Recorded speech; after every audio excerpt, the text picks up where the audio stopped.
को लागू करने के लिए अधिनियमित किया गया था। बिल्कुल सही है। भारतीय वन्यजीव संस्थान का गठन जैव विविधता अधिनियम 2002 के तहत किया गया। ठीक है, तो ये 2002 के तहत किया गया नहीं, ये गलत है, ये बिल्कुल सही नहीं है। ये जो इसकी स्थापना है वो 1982 में हुई थी।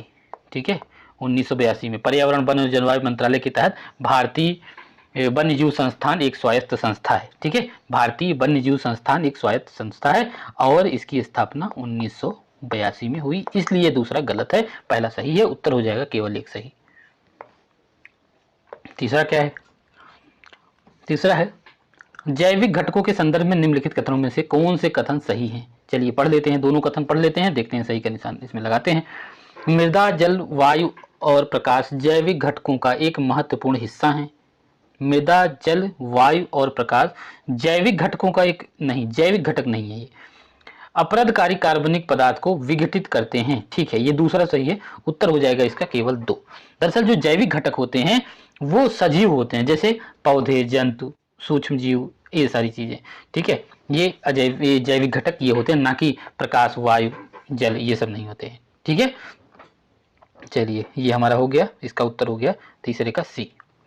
बाकी काफी अच्छा डिस्क्रिप्शन दिया है, आप लोग पीडीएफ में जरूर पढ़िएगा। चौथे की तरफ बढ़ते हैं। बोंगो सागर अभ्यास, बोंगो सागर अभ्यास के संदर्भ में निम्नलिखित कथनों में से कौन सा सही है? तो सबसे पहले ये जान लीजिए, बोंगो सागर जो होता है वो भारत और बांग्लादेश के बीच में होता है। इंडिया एंड बांग्लादेश के बीच में ये होता है। चलिए ऑप्शन को पढ़ते हैं। ऑप्शन क्या दिया है? यह भारत और बांग्लादेश के बीच एक द्विपक्षीय नौसैनिक अभ्यास है। केवल यही याद रखना जरूरी नहीं है कि भारत और बांग्लादेश के बीच में होता है, नहीं, ये नौसैनिक अभ्यास है। आर्मी का है कि नौसेना है कि वायुसेना का है, ये भी ध्यान में रखना है। तो ये नौसैनिक अभ्यास है। ठीक है, पहला सही है। इस अभ्यास का आयोजन हिंद महासागर में किया गया था। नहीं, हिंद महासागर में इसका नहीं किया गया था, ये गलत है। ठीक है, ये बंगाल की उत्तरी खाड़ी में आयोजित किया गया था। कहाँ पे? बंगाल की उत्तरी खाड़ी में। तो इसका उत्तर हो जाएगा केवल एक। अब हम बढ़ते हैं पांचवे की तरफ। इंग्लिश वाले अपना इस साइड देखते हुए चलेंगे। साइकेड के संदर्भ में निम्नलिखित कथनों में से कौन सा कथन सही है? साइकेड, साइकेड के बारे में देखते हैं क्या सही है। देखिए, साइकेड आवृतजीवी वृक्ष है। नहीं, आवृतजीवी वृक्ष ये नहीं है। ठीक है, बाकी दूसरा जो है, ये देश के पश्चिमी और पूर्वी घाटों में पाए जाते हैं। बिल्कुल ठीक है, ये कुछ कुछ खजूर के पेड़ की तरह होता है। तो दूसरा इसका सही होगा।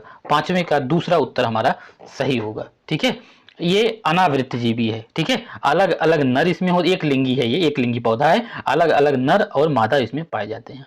ठीक है, ये आवृतजीवी नहीं, ये अनावृतजीवी है। बाकी इसकी स्थिति दूसरे ऑप्शन में बता ही दिया गया है कहाँ कहाँ है। ठीक है, ये पेड़ स्टार्च का बहुत अच्छा स्रोत होते हैं। साइकेड में स्टार्च बहुत बड़ी मात्रा में पाया जाता है। चलिए अगले सवाल की तरफ लेते हैं, क्या है? तेल रिसाव के संदर्भ में निम्नलिखित कथनों में से कौन सा कथन सही है? तेल रिसाव के बारे में सही कथन का निशान लगाना है और हमको बताना है कौन सा उत्तर इसमें सही है। चलिए देख लेते हैं। वायु रेमेडिएशन तेल रिसाव को साफ करने का सबसे तीव्र तरीका है। नहीं, सबसे तीव्र तरीका ये नहीं है। सबसे तीव्र तरीका है, ये सवाल एक बार और आया हुआ है यूपीएससी का, जब हम टेस्ट कर रहे थे ये सवाल उसमें आया हुआ था। तो जला के खत्म कर देना ही सबसे बड़ा तरीका होता है, सबसे जल्दी, कि तेल को उसी जहाँ है वहीं पे उसको जला दिया जाए, उसका दोहन कर दिया जाए। ठीक है, तो ये नहीं होगा। और स्किमर्स ऐसे उपकरण है जिनका उपयोग जल की सतह पर गिरे हुए जल को भौतिक रूप से अलग करने के लिए किया जाता है। ये सही है, दूसरा इसका सही है। तो इसका उत्तर हो जाएगा केवल 2। ये जो पढ़े होंगे, यूपीएससी वाला टेस्ट कर रहे होंगे, उनको पता होगा कि क्वेश्चन आ चुका है, एकदम एज इट इज यही सब कुछ था उस क्वेश्चन में। ठीक है, बाकी अगले सवाल की तरफ हम बढ़ लेते हैं। अगला हमारा है सातवां। उत्तर प्रदेश सरकार ने निम्नलिखित में से किस वर्ग के लोगों के लिए अंतर्राष्ट्रीय श्रम दिवस के अवसर पर एक नया मंच ई पेंशन पोर्टल शुरू किया है? इंपॉर्टेंट सवाल है, आएगा किसी न किसी रूप में ये आएगा ई पेंशन पोर्टल के बारे में। तो देख लेते हैं क्या है इसमें।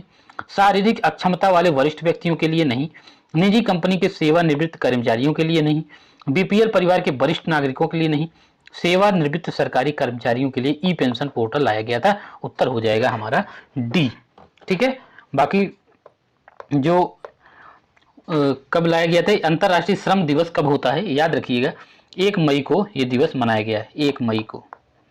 ठीक है, तो आगे इसमें देख लेते हैं। तो इतना अगर आप इसमें जान जाते हैं जानते हैं कि अंतर्राष्ट्रीय श्रम दिवस 1 मई को मनाया जाता है। और ये जो ई पेंशन पोर्टल है शुरू किया गया सेवानिवृत्त कर्मचारियों के लिए, तो आपका पर्याप्त है इसके बारे में। 8वां सवाल देख लेते हैं। सूर्य के निम्नलिखित स्तरों को अंदर से बाहर की ओर क्रमानुसार व्यवस्थित कीजिए। सूर्य के कई सारे स्तर होते हैं। अंदर से बाहर मतलब जब मान लीजिए लेयर है ये, तो अंदर से बाहर बताना है कि ये कौन सी लेयर है, ये कौन सी लेयर है, ये कौन सी लेयर है, ABC अगर मान लिया जाए तो ठीक है। तो इसमें 4 दिया है तो 4 मान लेते हैं। तो देखिए इसमें क्या होता है, जो अंदर सबसे अंदर लेयर होती है उसको बोलते हैं क्रोड, ठीक है, क्रोड बोलते हैं। और उसके बाहर जो होती है उसको बोलते हैं प्रकाश मंडल, ठीक है। ये पहला हो गया अंदर से और ये दूसरा हो गया। और तीसरा बोलते हैं वर्णमंडल, ये हो गया तीसरा वर्णमंडल हो गया। और आगे जो होता है चौथा वो होता है किरीट, किरीट सबसे बाहरी, ठीक है, तो चौथा। तो इसका उत्तर हो जाएगा हमारा सबसे पहले 3, फिर 2, फिर 1, फिर 4, यानी कि C। ध्यान में इसको रखिएगा। बाकी अगले सवाल की तरफ बढ़ते हैं। अगला सवाल है सवाल नंबर 9। निम्नलिखित में से कौन सा एकमात्र स्तनपायी जीव है जो उड़ सकता है? स्तनपायी जीव जो सामान्यतः उड़ नहीं पाते हैं, ऐसा कौन सा है जो उड़ सकता है? चमगादड़। चमगादड़ अंडे नहीं देता है, चमगादड़ बच्चे पैदा करता है और जो स्तनधारी होते हैं उनकी तरह अपने बच्चों को ये दूध भी पिलाता है, ठीक है, ये इसकी खासियत होती है। तो उत्तर हो जाएगा C। 9 का उत्तर हो जाएगा C। चलिए 10वां सवाल क्या है? प्रधानमंत्री रोजगार सृजन कार्यक्रम के संदर्भ में निम्नलिखित कथनों में से कौन सा कथन सही है? तो पहला ऑप्शन क्या है, दूसरा ऑप्शन पढ़ते हैं और सबसे पहले यही देख लिया करिए सही का निशान लगाना है या फिर गलत का निशान लगाना है। तो देख लेते हैं कौन सा सही है। यह एक उद्यम स्थापित करने के लिए वित्तीय सहायता प्रदान करने की एक योजना है, बिल्कुल ठीक है ये। इसे खादी और ग्रामोद्योग आयोग यानी कि KVIC द्वारा शुरू किया गया है, कार्यान्वित किया जा रहा है, बिल्कुल ठीक है। दोनों बातें इसमें सही है, 1 और 2 इसमें दोनों ठीक है, ठीक है। चलिए अगले सवाल की तरफ बढ़ते हैं। सवाल नंबर 11, इंग्लिश वाला भी आप लोग देखते हुए चल रहे हैं। निम्नलिखित में से किस विश्वविद्यालय ने खेलो इंडिया यूनिवर्सिटी गेम 2021 का खिताब जीत लिया? किसने खेलो इंडिया यूनिवर्सिटी गेम 2021 जीता है? तो आपको पता होगा जैन विश्वविद्यालय ने ये गेम जीत लिया, जैन विश्वविद्यालय ने, ठीक है। ये 3 मई तक हुआ था, 3 मई तक हुआ था ये, ठीक है, 2021 में। तो इसको जीत लिया जैन विश्वविद्यालय ने। चलिए बाकी अगर कुछ और जानना हो तो इसके बारे में डिस्क्रिप्शन पढ़िएगा, 2-4 चीज़ें और दी गई हैं, मुझे नहीं लगता और कोई ज़रूरत है आपको। कीटभक्षी पौधों के बारे में निम्नलिखित कथनों पर विचार करना है, यानी कि कौन सा सही है। कीटभक्षी ऐसे पौधे जो कीट खाते हैं, ठीक है, ऐसे कई सारे पौधे होते हैं जो मांसाहारी होते हैं, कीट को खा लेते हैं। पत्तियां खुली रहेंगी, जब उस पर कीट बैठेंगे तो वो बंद हो जाएंगी, कांटे रहेंगे तो उनको खा लेंगे। तो इसमें देखते हैं कौन सा सही है। उनके अक्सर कई आकर्षण होते हैं जैसे चमकीले रंग, मीठा स्राव, ये सब बिल्कुल ठीक है।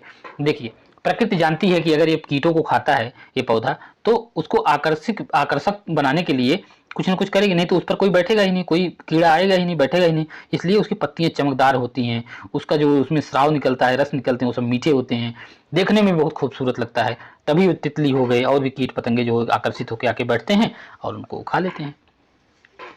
तो पहला सही है।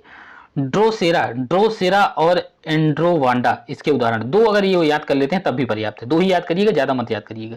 ड्रोसेरा और एंड्रोवांडा ये लगभग आते हैं एग्जाम, इसीलिए दोनों याद करिएगा, ठीक है, दोनों सही हैं इसमें, यानी कि बी उत्तर हो जाएगा 12 का। 13, नीचे 2 कथन दिए गए हैं, एक को अभिकथन ए तथा दूसरे को आर कहा गया है। अब देखिए अभिकथन है और इसका कारण आर है, यानी कि जो कथन है और इसका एक कारण है, दोनों सही हैं बताना होगा या गलत है। और अभिकथन क्या इसकी व्याख्या, अभिकथन की व्याख्या क्या कर रहा है, कारण आर है, ये भी हमको क्वेश्चन में देखना है, क्योंकि हमको ये सारी चीजें बताना रहता है। कोई किसी का ये सवाल बहुत गलत होता है, आता हुआ सवाल गलत कर देते हैं क्योंकि मतलब नहीं समझ रहे होते हैं अभिकथन और कारण का। मतलब इस कथन का, इसमें अगर कारण आपको ये दूसरा वाला मिल रहा है तभी आप वो व्याख्या करता है, नहीं तो नहीं करता है। चलिए देखते हैं क्या है। संक्रमिका में प्रजातियों की एक नई श्रेणी पाई जाती है, सही है, ठीक है। संक्रमिका में प्रजातियों की एक नई पीढ़ी पाई जाती है, बिल्कुल ठीक है। और अभिकथन के कारण क्या दिया है, संक्रमिका 2 या 2 से अधिक विविध पारिस्थितिकी तंत्रों के बीच संगम का एक क्षेत्र है। बिल्कुल, ये इसकी व्याख्या करता है और सही भी है। तो इसका उत्तर हो जाएगा 13 का उत्तर हो जाएगा ए, यानी कि कथन भी सही है, कारण भी सही है और व्याख्या भी कर रहा है, तो उत्तर हो जाएगा ए। 14, हाल ही में चर्चा में रहा 17वां एशिया मीडिया शिखर सम्मेलन आयोजित किया गया था। तो इसमें क्या बताना है देख लेते हैं। 17वां एशिया मीडिया शिखर सम्मेलन तो आयोजित किया गया था, किसके द्वारा आयोजित किया गया था ये बताना है। तो आप लोग अगर जानते होंगे तो आपको पता होगा, Asia Pacific institute for broadcasting development, AIBD के द्वारा ये शुरू किया गया था एशिया मीडिया शिखर सम्मेलन, जो कि अब की बार कौथा संस्करण था, 17वां। ये भी आप लोग ध्यान में रखिए, ठीक है। चलिए अगले सवाल की तरफ बढ़ते हैं। 15 नंबर सवाल, जैव चिकित्सा अपशिष्ट प्रबंधन संशोधन नियम 2018 चरणबद्ध तरीके से समाप्त करने पर लक्षित था। तो इसमें बताना है कौन सा सही है। तो एकल उपयोग प्लास्टिक बैग को नहीं, रक्त बैग को नहीं, क्लोरीन युक्त प्लास्टिक बैग को, ये सही हो जाएगा। 15 का उत्तर हो जाएगा सी, ये जो संशोधन किया गया इसके लिए किया गया था, ठीक है। उत्तर हो जाएगा इसका सी। दरअसल 27 मार्च 2019 तक रक्त की थैलियों को छोड़कर क्लोरीन युक्त प्लास्टिक की थैलियों और दस्तानों को चरणबद्ध तरीके से समाप्त करना था। जो दस्ताने पहनते थे डॉक्टर वगैरह, जो उनके कंपाउंडर वगैरह थे, उन सब पे बैन के लिए लगाया गया था। तो 16 नंबर सवाल की तरफ बढ़ लेते हैं। क्या है 16 नंबर सवाल है, प्रवाल विरंजन के संदर्भ में निम्नलिखित कथनों में कौन सा कथन सही है। कथन 1 दिया है, 2 दिया है, सही का निशान लगाना है। जब प्रवालों पर दबाव पड़ता है तो वे अपने ऊतकों के अंदर रहने वाले जूजेंथेल को अलग कर देते हैं, बिल्कुल ठीक है। प्रवाल विरंजन एक प्राकृतिक प्रक्रिया है, ये भी ठीक है, दोनों ठीक है। उत्तर हो जाएगा 1 और 2 दोनों इसमें ठीक हैं, ठीक है। चलिए 17 नंबर सवाल की तरफ बढ़ते हैं। 17 नंबर सवाल है, सेमीकॉन इंडिया सम्मेलन 2022 का आयोजन किया गया था। कहाँ किया गया था? बेंगलुरु में किया गया था। सेमीकॉन इंडिया सम्मेलन 2022 कर्नाटक के बेंगलुरु में किया गया था, ठीक है। चलिए ये 3 दिवसीय कार्यक्रम था इंडिया में, ठीक है। इसमें प्रधानमंत्री भी हिस्सा लिए थे। बाकी इसमें भारत का ये सेमीकंडक्टर मिशन के तहत इलेक्ट्रॉनिक्स और सूचना प्रौद्योगिकी मंत्रालय द्वारा ये आयोजित किया गया था। किसके द्वारा? इलेक्ट्रॉनिक्स और सूचना प्रौद्योगिकी मंत्रालय के द्वारा, ठीक है। चलिए इसकी थीम थी कैटालाइजिंग इंडिया सेमीकंडक्टर इकोसिस्टम। क्या? कैटालाइजिंग इंडिया सेमीकंडक्टर इकोसिस्टम इसकी थीम थी, ठीक है। चलिए अगले सवाल की तरफ बढ़ते हैं। 18 नंबर सवाल देखते हैं। फाइटोप्लैंक्टन, फाइटोप्लैंक्टन के संदर्भ में निम्नलिखित कथनों में से कौन सा कथन सही है। तो आपको इसमें सही का निशान लगाना है, देख लेते हैं कौन सा सही है। यह सभी पौधों के उत्पादित 90% से अधिक ऑक्सीजन का उत्पादन करता है। नहीं, ये गलत है, ठीक है, पहला गलत है। दूसरा क्या है? फाइटोप्लैंक्टन को विकास और प्रजनन के लिए नाइट्रोजन और फास्फोरस की आवश्यकता होती है, ये ठीक है।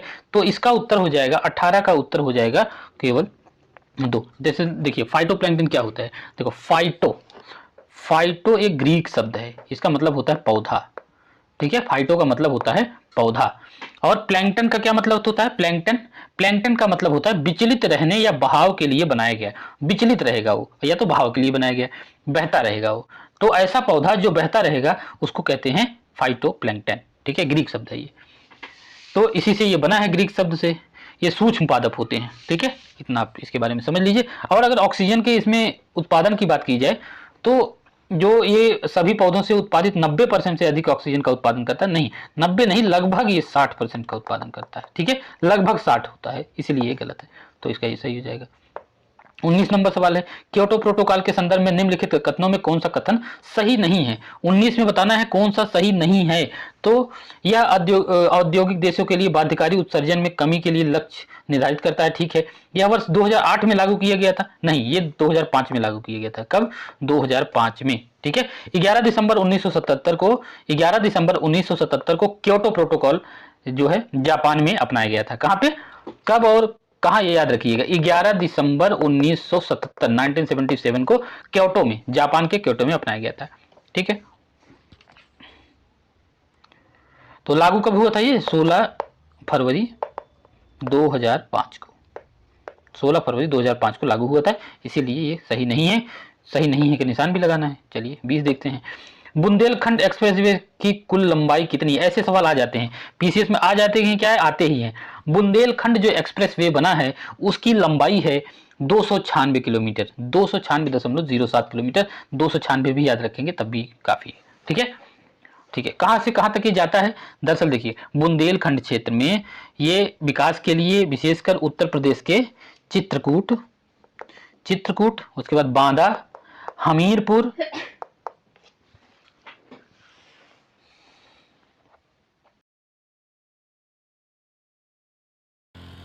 Excuse me madam, Bundelkhand expressway की कुल लंबाई कितनी है? तो बुंदेलखंड की समझ जाइए 296.07 किलोमीटर इसकी लंबाई है। दरअसल जो बुंदेलखंड एक्सप्रेसवे बन रहा है वो बुंदेलखंड जो पिछड़ा एरिया है, बुंदेलखंड को राष्ट्रीय राजधानी क्षेत्र से आगरा लखनऊ एक्सप्रेसवे और यमुना एक्सप्रेसवे के माध्यम से जोड़ेगा। ठीक है, और ये कौन कौन से क्षेत्रों को? विशेषकर चित्रकूट, बांदा, हमीरपुर और जालौन जैसे कम विकसित क्षेत्रों को राज्य से कनेक्टिविटी प्रदान करेगा। ठीक है, इतना आप लोग इसके बारे में समझ जाइए, इसकी लंबाई आप लोग ध्यान में रखिएगा। ठीक है, और उसका उद्घाटन किसने किया था? इसका उद्घाटन किया था प्रधानमंत्री नरेंद्र मोदी ने 16 जुलाई 2022 को। कब? 16 जुलाई 2022 को, ये भी ध्यान रख सकते हैं। बाकी 21 नंबर सवाल है, विश्व प्रेस सूचकांक, विश्व प्रेस स्वतंत्रता सूचकांक 2022 में भारत का स्थान क्या है? काफी इजी सवाल है, 150वां स्थान है। ठीक है, 150वां स्थान है। क्यों ये आ सकता है? ये 142वें स्थान से खिसक कर 150वें स्थान पर गया है, क्योंकि स्थिति इसकी कमजोर हो गई है। इसलिए 2021 में इसका 142 था, 2022 में हो गया 150, एक साल पहले 142 था, तो इसका क्या हो जाएगा? 150। ठीक है, 150वां। बाकी देख लेते हैं अगला क्या है। अच्छा, शीर्ष स्थान कौन हासिल किया? अगर शीर्ष स्थान की बात की जाए तो नॉर्वे। कौन? नॉर्वे के वैश्विक स्कोर के साथ शीर्ष पर रहा है नॉर्वे, और इसके बाद डेनमार्क, फिर स्वीडन। 3 याद कर सकते हैं, नॉर्वे, डेनमार्क, स्वीडन। ऊपर से 3 आप याद करिए, काफी है। हाँ, अगर नीचे से याद करना चाहे, सबसे खराब प्रदर्शन किसका रहा? उत्तर कोरिया का रहा। उत्तर कोरिया का सबसे खराब प्रदर्शन रहा इस मामले में। चलिए, अच्छा, कौन निकालता है ये भी ध्यान में रखिए। दरअसल इसको जो प्रकाशित करता है वो करता है reporters without border, reporters without borders इसको निकालता है। और वर्ष 2002 में इसके द्वारा प्रत्येक वर्ष 2002 से ही प्रतिवर्ष ये प्रकाशित किया जा रहा है। ठीक है, पहली बार 2002 में ये प्रकाशित किया गया था। अगला सवाल देख लेते हैं क्या है। 22 नंबर सवाल है, पढ़िए क्या है। चेन कुरुंजी के संदर्भ में निम्नलिखित कथनों में कौन सा कथन सही है? तो 22 का क्या सही हो जाएगा? इसमें यह हिमालय में पाया जाता है? नहीं। इसका उपयोग गठिया के उपचार में किया जाता है? ये सही है। ये भी सवाल आया हुआ है, एक जगह ये सवाल आया हुआ है। अगर आप यूपीएससी का कर रहे होंगे तो रेगुलर आपको पता होगा कि ये सवाल दोबारा रिपीट हुआ है उत्तर प्रदेश में। कोई बात नहीं, होता है, रिविजन ही हो रहा है हमारा। ठीक है, ये सही है। ठीक है, चेन कुरुंजी दरअसल ये पश्चिमी घाट में पाया जाता है, जो अगस्ता मलाई बायोस्फीयर रिजर्व है उसके आसपास के एरिया में ये पाया जाता है। ठीक है, तो इसीलिए ये गलत है, हिमालय में नहीं पाया जाता है, ये पश्चिमी घाट के अगस्ता मलाई बायोस्फीयर रिजर्व के आसपास पाया जाता है। ठीक है, 23 की तरफ बढ़ लेते हैं। 23, सूची 1 को सूची 2 से सुमेलित करना है, और एक तरफ बायोम दिया है, एक तरफ उसके क्षेत्र दिया है। ठीक है, तो और इसमें कौन सा सुमेलित कीजिए, इसको सुमेलित करना है कि किसमें क्या होगा। ठीक है, तो देख लीजिए, जो टैगा होता है, टैगा कहाँ पाया जाता है? ये उप आर्कटिक क्षेत्र में पाया जाता है। कहाँ? उप आर्कटिक क्षेत्र में टैगा पाया जाता है। टुंड्रा पाया जाता है आर्कटिक क्षेत्र में। सवाना पाया जाता है उष्णकटिबंधीय क्षेत्र में। और घास भूमि पाई जाती है समशीतोष्ण, यानी कि इसका उत्तर हो जाएगा 2, 4, 1, 3 यानी कि बी। 23 का उत्तर हो जाएगा बी। 24, हाल ही में चर्चा में रहा लेवेंडर फेस्टिवल। लेवेंडर फेस्टिवल का आयोजन किया गया था, कहाँ किया गया था लेवेंडर फेस्टिवल का आयोजन? इसका जम्मू और कश्मीर में किया गया था। ठीक है, ये भी ध्यान रखिए, ये भी रिपीट हुआ है, लगभग क्वेश्चन रिपीट हो रहे हैं। 25 नंबर सवाल है, निम्नलिखित में से कौन सा आवृत्तजीवी पौधा नहीं है? इसमें से आवृत्तजीवी मकई भी है, आलू भी है, शाहतूत भी है, शंकुवृक्ष नहीं है। शंकुवृक्ष अनावृत्तजीवी है और ये आवृत्तजीवी नहीं है, तो उत्तर हो जाएगा हमारा डी। 26, निम्नलिखित में से कौन सा उत्पाद इको मार्क योजना के अंतर्गत नहीं आता? इको मार्क योजना के अंतर्गत कौन सा नहीं आता है? नहीं आता है, देखिए कौन सा नहीं आता है। स्नेहक तेल आता है, इको मार्क नहीं। लकड़ी के विकल्प नहीं। अग्निशमन, ये भी इको मार्क इसमें नहीं दिया जाता है। तो इसमें से कोई नहीं आता है, तो उत्तर हो जाएगा 26 का डी। 26 का उत्तर हो जाएगा डी। दरअसल पर्यावरण के अनुकूल उत्पादों के लिए एक लेबल दिया जाता है, जिसको भारत सरकार ने शुरू किया था। इसको इको मार्क योजना कहते हैं। एक मार्क दिया जाता है, एक लोगो दिया जाता है, ठीक है। ऐसे इसी टाइप का होता है ये। अगर देखेंगे तो ये ISI लिखा रहता है, या फिर आपको ऐसे बॉक्स बना रहेगा, उसमें कोई ऐसे बना रहेगा घड़ा जैसा, तो देख लीजिएगा। अगर देखना होगा तो इंटरनेट पे सर्च करके देखिएगा। 27 नंबर सवाल है, किस राज्य में देश के पहले ग्रीन फील्ड अनाज आधारित इथेनॉल संयंत्र का उद्घाटन किया गया? कहाँ किया गया? ये बिहार में किया गया। बिहार में किया गया पहला ग्रीन फील्ड। ग्रीन फील्ड का मतलब होता है कि एकदम बिल्कुल नया, और एक चीज क्या होता है कि पुराना हो, पुराने को इनोग्रेट कर दिया गया, नहीं उसको सुधार कर दिया गया, नहीं। ग्रीन फील्ड का मतलब बिल्कुल नया बनाया गया है, ठीक है, ध्यान में रखिएगा। तो ये हो जाएगा बिहार। ये देश की पहली अनाज आधारित इथेनॉल योजना है, ये भी ध्यान में रखिएगा। 28, कणकीय प्रदूषकों के संबंध में निम्नलिखित कथनों में से कौन सा सही है? तो कौन सा इसमें सही है? इसमें कणकीय प्रदूषण केवल एरोसॉल के रूप में होते हैं। केवल एरोसॉल के रूप में होते हैं? नहीं, 10 माइक्रोन से बड़े कणकीय प्रदूषक नासिका मार्ग में प्रवेश कर जाते हैं। बिल्कुल ठीक है, उत्तर हो जाएगा सी। 28 का उत्तर हो जाएगा सी। ये भी क्वेश्चन रिपीट हुआ है, ठीक है। 29 देख लेते हैं। 29, निम्नलिखित में से दरअसल ज्यादातर करंट अफेयर्स रिपीट हुए हैं। क्यों रिपीट हुए हैं? क्योंकि ये भी मई का है, और मई का हम लोगों ने टेस्ट भी दिया था। तो मई में जो करंट अफेयर चाहे यूपीएससी के हो या फिर उत्तर प्रदेश PCS के, सेम हो गए, तो इसलिए ये रिपीट हो रहा है। तो हमारा देख लेते हैं 29। तो निम्नलिखित में से किस वन्यजीव अभ्यारण्य को उत्तर प्रदेश का चौथा टाइगर रिजर्व घोषित किया गया? रानीपुर वन्यजीव अभ्यारण्य को घोषित किया गया चौथा टाइगर रिजर्व। 29 का उत्तर हो जाएगा डी, ठीक है। 29 का उत्तर हो जाएगा डी। अगर भारत की बात करें तो ये 53वां 53rd टाइगर रिजर्व है, और उत्तर प्रदेश का ये चौथा है, ठीक है, उत्तर प्रदेश का चौथा है। चलिए 30 नंबर सवाल को देख लेते हैं। दवाओं की आसान उपलब्धता सुनिश्चित करने के लिए उत्तर प्रदेश सरकार कितने जिलों में ड्रग वेयर हाउस स्थापित करेगी? कितने जिलों में? 75 जिलों में, संपूर्ण 75 जिलों में वेयर हाउस ये उपलब्ध करेगी, ठीक है। चलिए 75 जिलों में ऐसा करेगी ये। आगे देख लेते हैं 31 नंबर। वर्ष 2022 में राष्ट्रीय लुप्त प्राय प्रजाति दिवस मनाया गया था।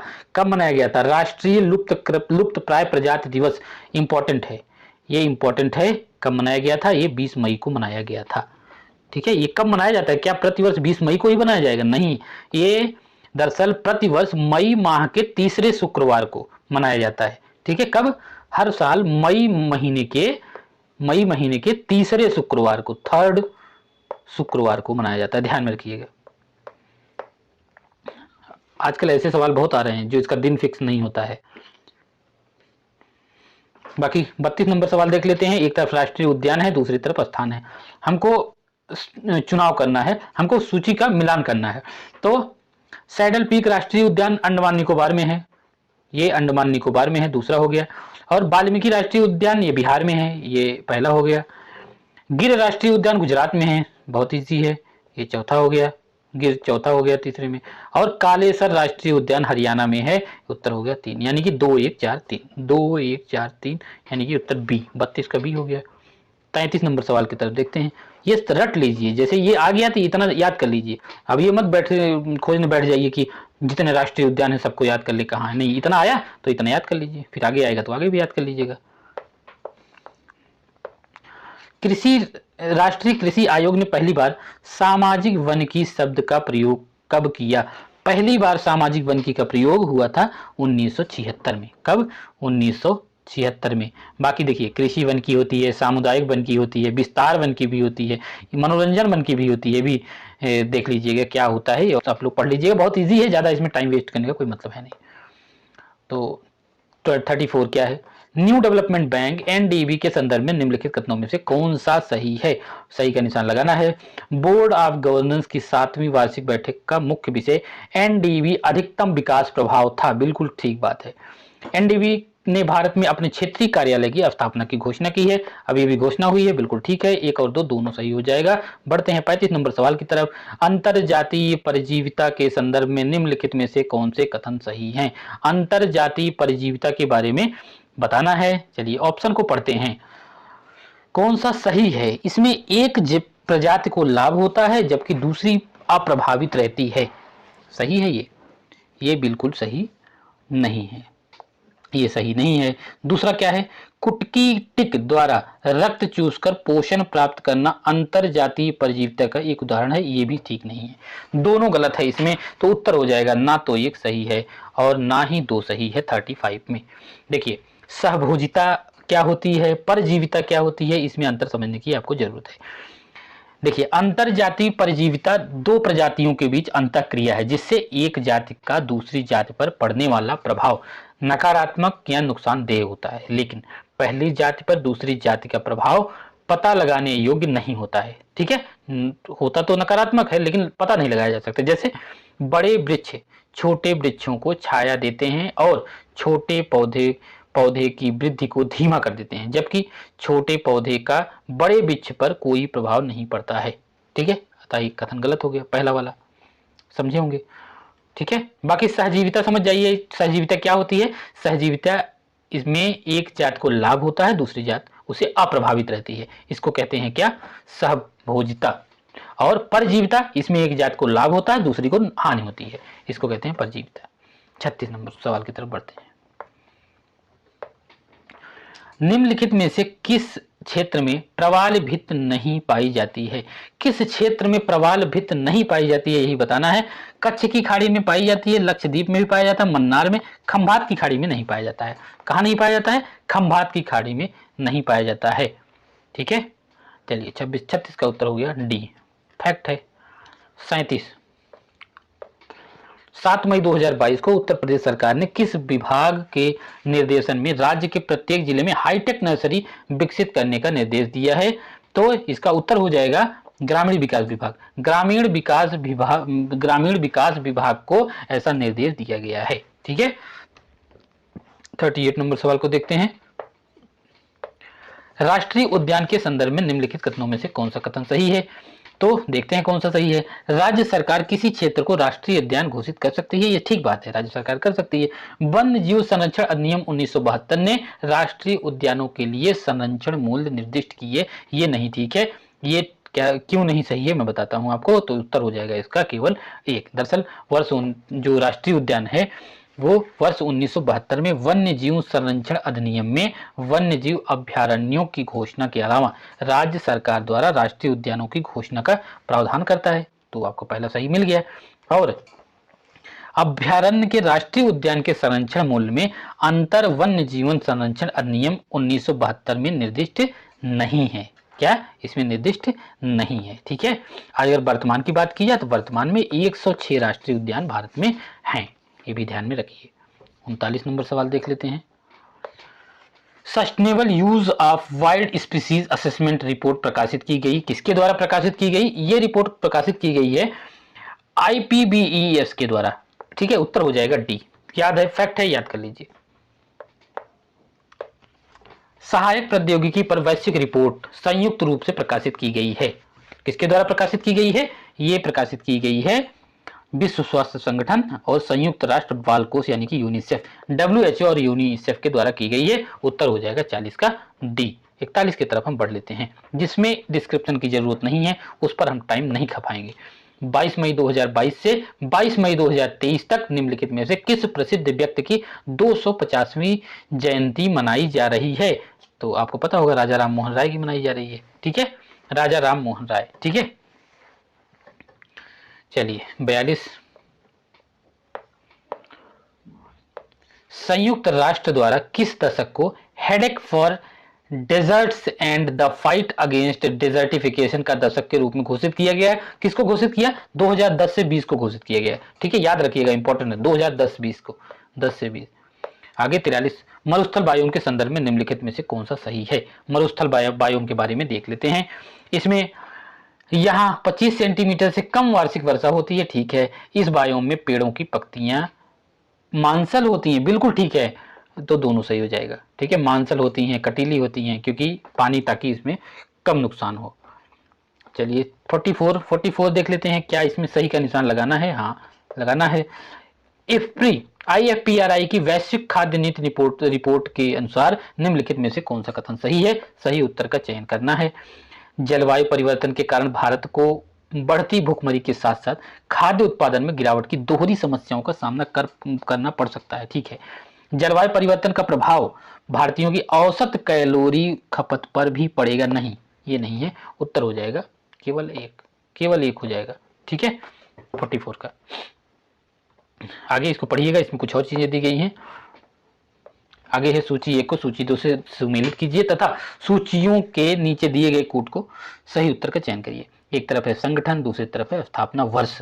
तो इसको हम लोग देख लेते हैं कौन सा कब बना था। ठीक है, भारतीय पशु कल्याण बोर्ड की स्थापना 1962 में हुई थी। कब? 1962 में हुई थी।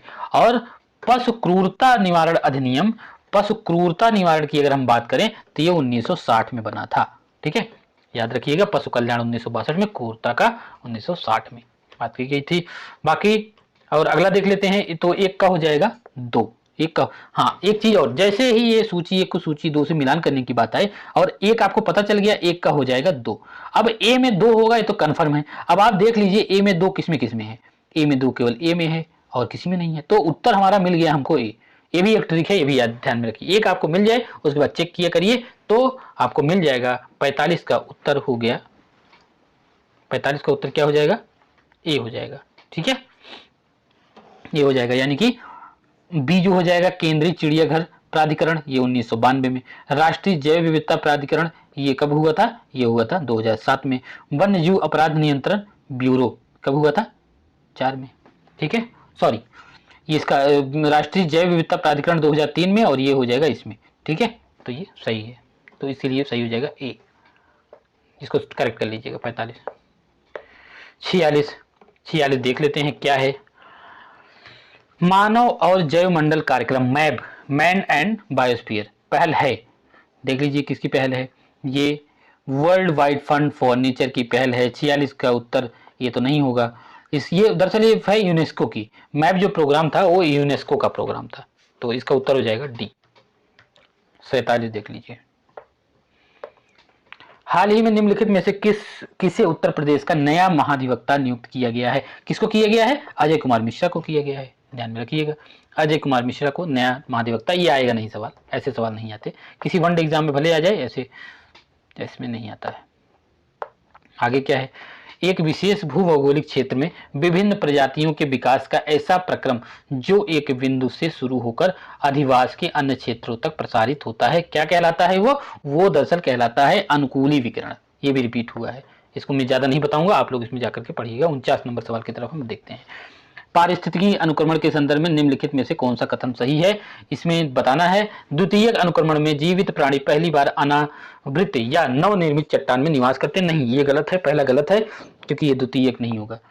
अनुक्रमण में क्रमिक प्रजातियां चरमोत्कर्ष प्रजातियों की ओर अग्रसर होती हैं। दूसरा सही है, उत्तर हो जाएगा सी। 49 का उत्तर हो जाएगा सी। 50 नंबर सवाल देख लेते हैं। डिस्क्रिप्शन अगर पढ़ना हो तो आप इसको पढ़ लीजिएगा, एक बार मैं इसको बता चुका हूं। अगर आप पुराना टेस्ट फॉलो करते हैं तो देखिए रिपीट, इसीलिए मैं कहता हूं अगर यूपीएससी का कराया जा रहा है तो यूपीपीसीएस वाले भी ध्यान से पढ़ें। इंडिया एआई के संदर्भ में निम्नलिखित में से कौन सा कथन सही है? तो इसमें सही का निशान बताना है। भारत का राष्ट्रीय कृत्रिम बुद्धिमत्ता पोर्टल इंडिया एआई कृत्रिम बुद्धिमत्ता और संबद्ध क्षेत्रों पर एकल केंद्रित ज्ञान केंद्र है, सही है। इंडिया एआई इलेक्ट्रॉनिक और सूचना प्रौद्योगिकी मंत्रालय, राष्ट्रीय ई गवर्नेंस डिवीजन और आईआईटी मद्रास की एक संयुक्त पहल है, नहीं, गलत है। दरअसल ये है राष्ट्रीय एआई इलेक्ट्रॉनिक्स और सूचना प्रौद्योगिकी मंत्रालय, राष्ट्रीय ई गवर्नेंस डिवीजन और national association of software and services company यानी कि नैसकॉम की एक संयुक्त पहल है। ठीक है, ये दूसरा गलत है। तो 51 नंबर सवाल की तरफ बढ़ते हैं। क्या है 51 नंबर सवाल? निम्नलिखित में से किसने state of the world forest यानी कि सोफो 2022 जारी किया? किसने जारी किया?